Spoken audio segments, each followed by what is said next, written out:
Assalamualaikum warahmatullahi wabarakatuh. Apa kabar semuanya anak-anak? Sebelumnya ibu mengucapkan selamat bergabung di SMK BPPI di jurusan RPL TKJ. Mudah-mudahan kita semua dalam keadaan sehat walafiat.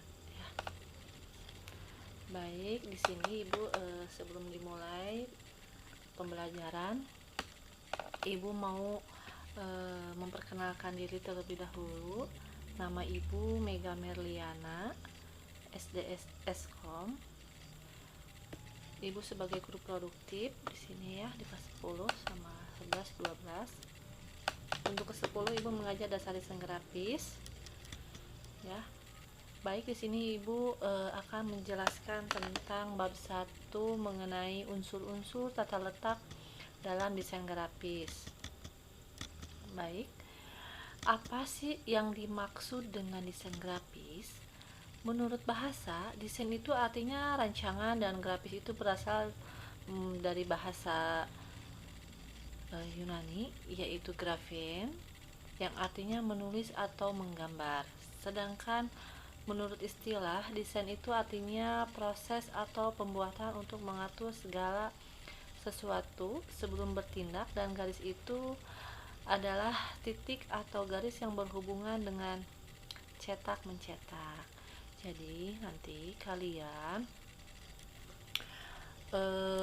menggambarnya menggunakan aplikasi CorelDRAW yang sebelumnya ibu sudah memberikan persiapan di minggu kemarin ya, Corel dan Photoshop. Untuk semester 1 nanti praktik di lab, insyaallah semester sekarang menggunakan CorelDRAW ya.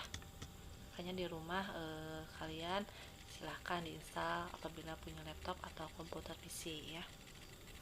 Baik, unsur-unsur tata letak dasar desain grafis dibagi menjadi dua bagian.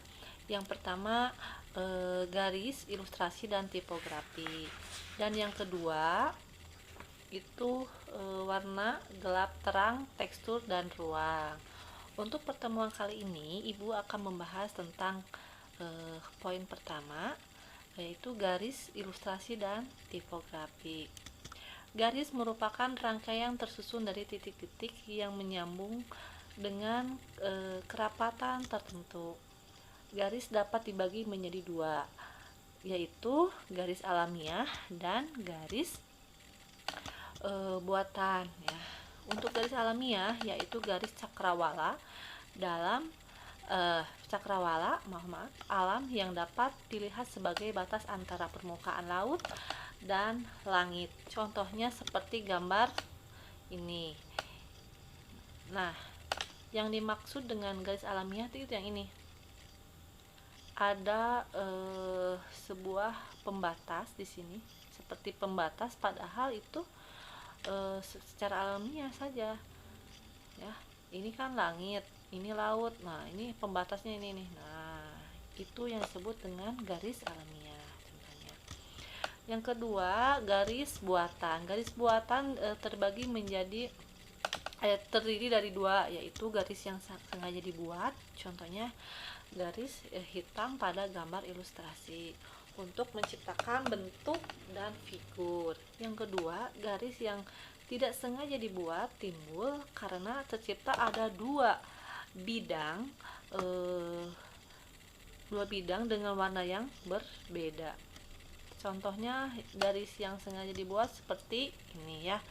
Nih, misalkan kalian menggambar sebuah pemandangan, kalian membuat karakter ya di sini. Nah, ini yang kedua, contohnya garis yang tidak sengaja timbul karena tercipta dari dua bidang. Nah, di sini ada bidang putih dan hitam. Jadilah sebentuk garis ya. Oke, selanjut Di dalam teori tata letak, garis memiliki fungsi yaitu sebagai pembatas tepi bidang atau objek untuk memberikan representasi atau citra struktur bentuk dan bidang. Yang keduanya, menciptakan nilai ekspresi seperti nilai gerak atau dinamika atau disebut dengan movements, nilai irama, dan nilai arahan. Dan ketiga, memberikan kesan pada visual, desain, misal luas, di mana dan lain-lain. Beberapa jenis garis beserta kesan yang ditimbulkan di antaranya. Jadi, setiap garis itu memiliki makna ya. Seperti garis lurus vertikal berkesan stabil, santai, stabil atau statis, tenang, kekuatan atau kemegahan. Yang kedua, garis horizontal dapat mengungkap kesan tenang, wawasan luas ya. Garis putus-putus dapat mengungkapkan kesan gerak dan gelisah. Contohnya nih, garis lurus seperti ini nih, garis lurus tegak ke atas menandakan bahwa itu tuh kuat, tenang ya. Yang garis horizontal, nah ini memang kesan tenang dan wawasan luas. Yang ketiga, contohnya garis putus-putus, nah kesan gerak dan gelisah. Baik, selanjutnya ada garis silang atau diagonal yang dapat mengungkapkan kesan gerak ringan, dinamis, tengah, dan ragu. Yang kedua, nah ini contohnya garis diagonal atau miring ya. Garis lengkung yang dapat menggunakan kesan luas, lama, irama, dan santai dan kehidupan. Contohnya, nah garis zigzag berkesan gairah, semangat, dinamika, atau gerak cepat. Nah ini contohnya zigzag, garis zigzag. Garis spiral memberikan kesan kelahiran atau gelombang kekuatan. Nah itu ya makna-makna dari sebuah garis. Nah bagian kedua, ilustrasi. Ilustrasi berasal dari bahasa Latin atau illustrat yang berarti menjelaskan. Jadi gambar ilustrasi merupakan unsur tata letak dua dimensi yang bertujuan untuk memperjelas suatu maksud dan pesan. Berbicara tentang ilustrasi selalu berkaitan dengan image yang dipakai. Pada sebelumnya desain sehingga berdasarkan model atau image ya. Jadi ilustrasi itu adalah tampilan ya. Di sini sehingga berdasarkan model atau image yang digunakan, ilustrasi dibedakan menjadi dua bagian. Yang pertama itu ilustrasi image bitmap, yaitu ilustrasi yang dibentuk oleh susunan raster pixel, titik, koordinat dalam suatu grid. Image bitmaps memiliki keterbatasan resolusi apabila diperbesar ya. Makanya kalian kalau nanti pilih gambar bitmap supaya solusinya hasil fotonya bagus, carilah resolusi yang besar di atas 1000 ya gitu. Beberapa jenis format bitmap yang populer adalah BMP, PCX, TIFF, JPEG di bawah ini ya. Nah di bawah ini ada contohnya yang dimaksud dengan image bitmaps ini. Nah ini foto, kayak hasil foto ya. Nah, yang kedua yaitu ilustrasi image vector. Nah, yaitu ilustrasi yang dibentuk oleh serangkaian instruksi matematis yang dijabarkan dalam bentuk garis dan bagian-bagian lain yang saling berhubungan dalam sebuah gambar ukuran file relatif kecil. Nah, dapat diubah dalam membuat logo, animasi ilustrasi. Nah, ini biasanya digunakan untuk membuat gambar kartun ya, dua dimensi. Nah ini contoh format filenya kalau kita nanti. Nah itu apa? Tadi kan ibu suruh Corel Draw. Nah itu lebih ke image vector ya. Nah di sini ada apa namanya? Formatnya CDR kalau Corel ya. Nah ini salah satu contohnya. Nah ini adalah image vector ya. Bedakan sama yang tadi namanya. Nah, perbedaan garis atau gambar vektor dan bitmap.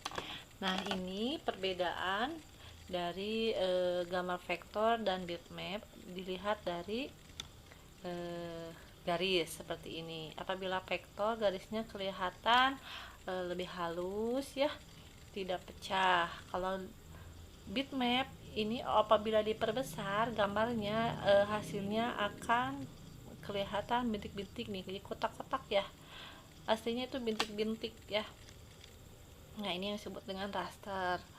Nah, apabila dilihat dari foto hasilnya atau gambar, nih, ini bitmap, ini vektor ya, dua dimensi. Oke, sudah mengerti ini perbedaannya. Baik, kita lanjut. Tipografi. Tipografi merupakan unsur tata letak yang berfungsi untuk menyampaikan pesan tertentu dan menciptakan kesan tertentu, sehingga susunan tata letak dapat terlihat menarik ya. Pesan yang disampaikan juga bisa diterima dengan jelas sebagai yang melihatnya. Tipografi dalam fungsinya sebagai unsur tata letak secara umum berupa teks yang terdiri dari beberapa bagian ya. Apabila dalam judul ya, atau disebut dengan headline ya, dalam sebuah komposisi tata letak ini yang paling utama ya, dan terpenting agar apa, untuk menarik perhatian yang melihat ya. Jadi judul itu harus lebih menonjol ya, karena judul itu pertama kali dibaca oleh pembacanya ya.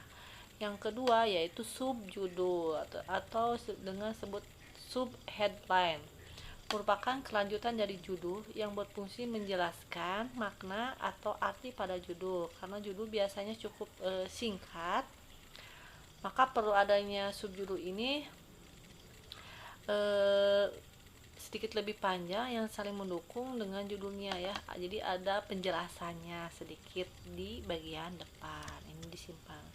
Nah, yang ketiga yaitu naskah atau body copy, kalimat yang berisi informasi yang lebih mendetail dan mendalam sesuai dengan tema pada judul. Berfungsinya untuk memberikan wawasan kepada pembaca sehingga si pembaca tersebut dapat menganalisis isi pesan, menentukan sikap dan tindak lanjut terhadap pesan yang disampaikan.